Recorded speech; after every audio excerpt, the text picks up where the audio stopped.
没呀，把味道。牛的，牛，他们也接到了。接到ပြီ嘿呀，把一切讲，he没接的。啊မ接သေးရှိပဲနာညီမနှစ်ယောက်ကျွတ်ကန်ရရတယ်လို့ကျွတ်ကန်သွားဝယ် 哎，还是做钱嘛不？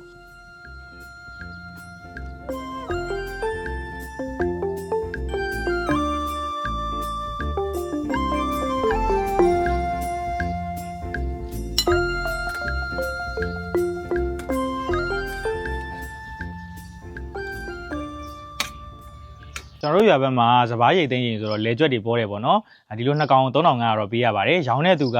ကင်ပြီးတန်ရှင်းလုပ်ပြီးတော့မီးကင်ပြီးသားပေါ့နော်ဒါကျွန်တော်နည်းနည်းလေးတင်းသွားအောင်လို့မီးလေးထပ်ပြီးတော့ကင်နေရဖြစ်ပါတယ်မီးကင်ပြီးရင်တော့ခုတ်ထစ်ပြီးတော့ကျွန်တော်တို့ရွာဘက်မှာချက်စားနေကြပုံစံ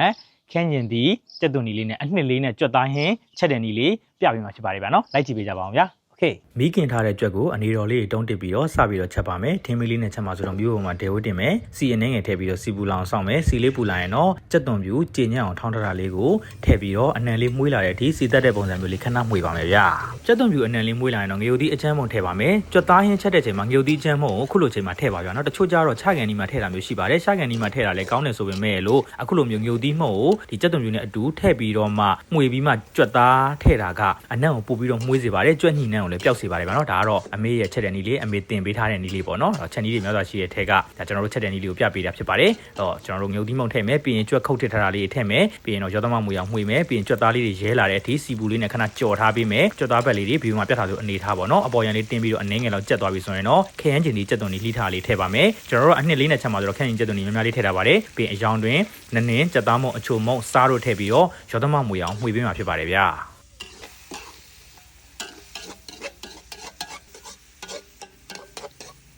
အရသာတွေရောသမမွေသွားပြီးတော့ခရမ်းချင်ဒီကြက်သွန်လေးတွေအနှဲငယ်လောက်ဣပြီးကြက်သွားတဲ့အနေထားကိုရောက်ရင်တော့ရေလေးအနှဲငယ်ထည့်ပြီးတော့အဖုံးလေးအုပ်ပြီးတော့9မိနစ်လောက်တည်ထားပေးလိုက်မှာဖြစ်ပါတယ်ဗျာမီးအနေထားပေါ်မူတည်ပြီးအချိန်ကတော့ပြောင်းလဲရှိနေပါတယ်ကျွန်တော်တို့ကတော့9မိနစ်လောက်အဖုံးလေးအုပ်ထားပေးလိုက်တယ်ပြီးရင်လှက်ကြည့်လိုက်မယ်ဆိုရင်တော့ကြွက်သားပဲခရမ်းချင်ဒီကြက်သွန်လေးလည်းတော်တော်လေးကြက်နေပြီပေါ့နော်ရေကတော့မခမ်းသေးပါဘူးအဲ့တော့ဒီရေလေးခမ်းသွားတဲ့အထိကျွန်တော်တို့အဖုံးမအုပ်တော့ဘဲနဲ့ဒီတိုင်းလေးပဲမီးရနည်းနည်းလေးနဲ့တည်ထားပေးမှာဖြစ်ပါတယ်တည်ထားပေးလိုက်အိုးမကောက်နည်းနည်းလေးမှုေးပေးလိုက်နေပေါ့နော်အကျဉ်းတော့မမှုေးနဲ့ပေါ့နော်ကြွက်သားပဲတွေကြေမှာဆိုလို့ဗီဒီယိုမှာပြထားသလိုဖြည်းဖြည်းလေးပဲမှုေးပေးရမှာဖြစ်ပါတယ်မှုေးပေးလိုက်မီးရနည်းနည်းလေးနဲ့တည်ထားပေးလိုက်နဲ့ခန်းကျင်သီးလေးလိမ့်ပြီးတော့ရေလေးလည်းခန်းစီပြန်လာပြီးတော့ဗောနော်ခြောက်သွားတဲ့အထိကြွက်သားဘက်လေးလည်းရဲသွားတဲ့အထိဗီဒီယိုမှာပြထားသလိုအနေထားတွေရအောင်ကျွန်တော်မှုေးပေးလိုက်တည်ထားပေးလိုက်နဲ့လှုပ်ဆောင်ပေးပြီးရင်တော့နန်နန်ပင်လေးတွေထည့်မှာဖြစ်ပါတယ်နန်နန်ပင်အနံ့ကိုမကြိုက်လို့မထည့်ချင်တဲ့သူဆိုရင်တော့မထည့်လည်းရပါတယ်ဗောနော်ဒီတိုင်းလေးဟင်းကမှုေးနေပါပြီနန်နန်ပင်လေးထည့်ပြီးရင်တော့ရောသမမွေတော့နည်းနည်းလေးမှုေးမယ်မီးကြီးမီးလေးနဲ့ခဏလောက်တည်ထားပေးလိုက်မယ်ဆိုရင်တော့ရပါပြီဗျာနော်ကဲစားခြင်းစပွဲအနံ့မှုေးလေးနဲ့လဲကြွက်သားဟင်းလေးဖြစ်ပါတယ်ဗျာအရွက်ဆောင်အချင်းဟင်းလေးနဲ့တွဲပြီးတော့သုံးဆောင်မယ်ဆိုရင်ထမင်းမိန်စီတဲ့ဟင်းအတွဲလေးဖြစ်ပါတယ်ဗျာကျွန်တော်တို့မောင်နှမ3ယောက်ကတော့ကြွက်သားဟင်းလေးနဲ့ဝါရီဆင်းမှာဖြစ်ပါတယ်ဒါကတော့အမေထမင်းစားနေတာပေါ့နော်အမေကတော့ကြွက်သားမကြိုက်တဲ့သူကြွက်သားမစားတဲ့သူဆိုတော့လက်ဖက်တုပ်လေးတုပ်ပြီးတော့စားတာဖြစ်ပါတယ်လက်ဖက်တုပ်ရဲ့ຫນွေပဲသီးနဲ့ဝက်သားနဲ့ချက်ထားလေးရဲ့နဲ့စားနေရဖြစ်ပါတယ်ဗျာ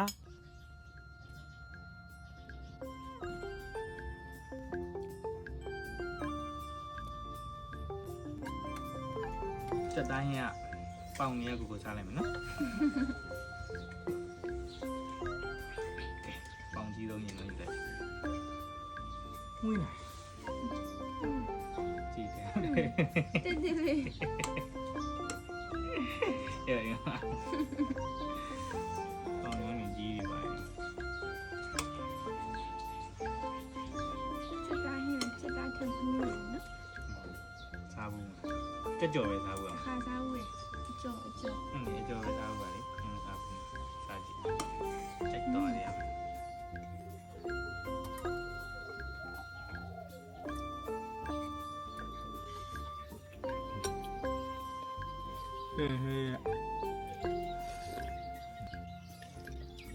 ဆင်းလေးစမ်းပြီးတော့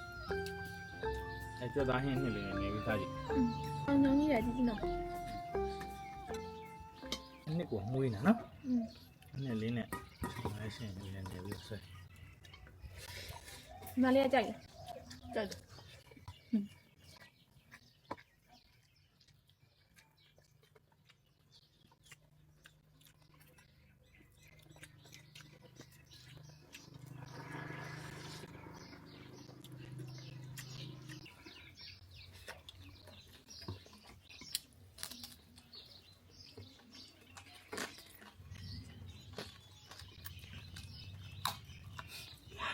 如果盖上了呀。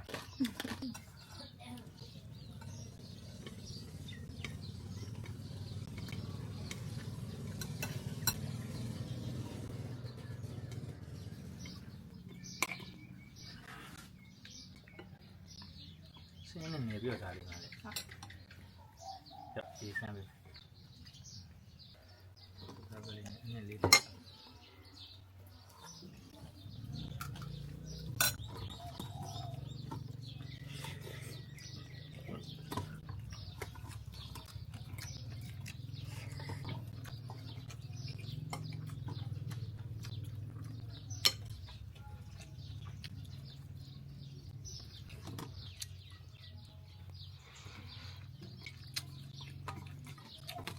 ကြတယ်မမ